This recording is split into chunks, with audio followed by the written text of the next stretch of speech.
Hello again. It's that time of year to climb Mount Garfield. And it is the winter time, so we get to plan for those conditions. Right now, I'm ready for the top of Mount Garfield, but I'm not quite ready for the lower part of Mount Garfield because when I hike up, guarantee you I'm going to be a lot warmer than I am right now. So your job is to dress down so you don't get too sweaty on the way up. And then you have all your layers with you, so when you get to the top and you get cold because you stopped hiking, then you can put them all back on and travel down. Your heart rate won't be as high traveling down, and so you won't be producing as much body heat. So, here's how it's going to work. I've got it all planned out.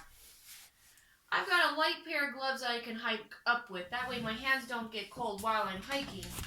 But I planned for the way down so I can always wear a warmer pair of gloves that I have in my backpack along with me. Also, while I'm hiking up, I'm probably going to be too hot for this hat. I don't know about you, but I sweat a lot on my head. So I'm going to put that in my backpack. The dogs are getting excited because I'm talking about hiking. So I'm taking off my jacket because I don't want to start with my jacket on. It's going to be way too hot for me. I might start with my vest, but if I still get too hot with my vest on midway through, I'm going to get rid of that one too because I don't want to get too sweaty.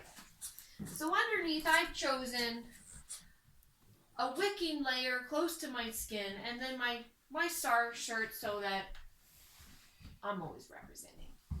I also on my legs, I didn't have any insulated pants because I usually am pretty warm when I hike. But if you're a cold hiker, you might want to wear a really light pair of long underwear underneath that.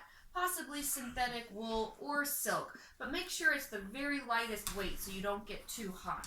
I also have included gaiters here. That way I'm protected from the mud, kicking up, putting things down in my boots. Gaiters are a really useful thing. Also, I'm going to be prepared. You may not have your helmet yet, but when we go out with search and rescue, we typically always wear a helmet.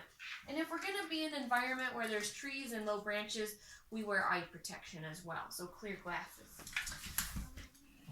Also, I'm going to have a pair of micro spikes on me for this time of year.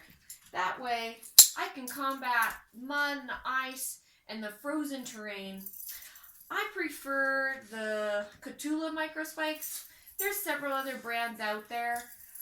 If you're going to go with a Yak Track, you probably want to get the Yak Track Pros because the other ones just pop right off. They're kind of useless. You really kind of wasted $30 personally if you're asking me. So don't go with those. And also, you might prefer to have a nice trekking pole with you. Make sure if you're going to use your trekking pole, you go up through the handle and down so you can have a nice relaxed grip on there. And you want your arm to be at about a 90-degree angle. Too much higher, it's just going to be a hindrance. And too much lower, it's going to cause you back pain. So when I get to the top, I'm going to hike up like this. I'm going to be working hard, get to the top, cool off just a little bit, and then I'm going to relayer back up for my travel down. Best way to hike Garfield. Have fun out there, guys.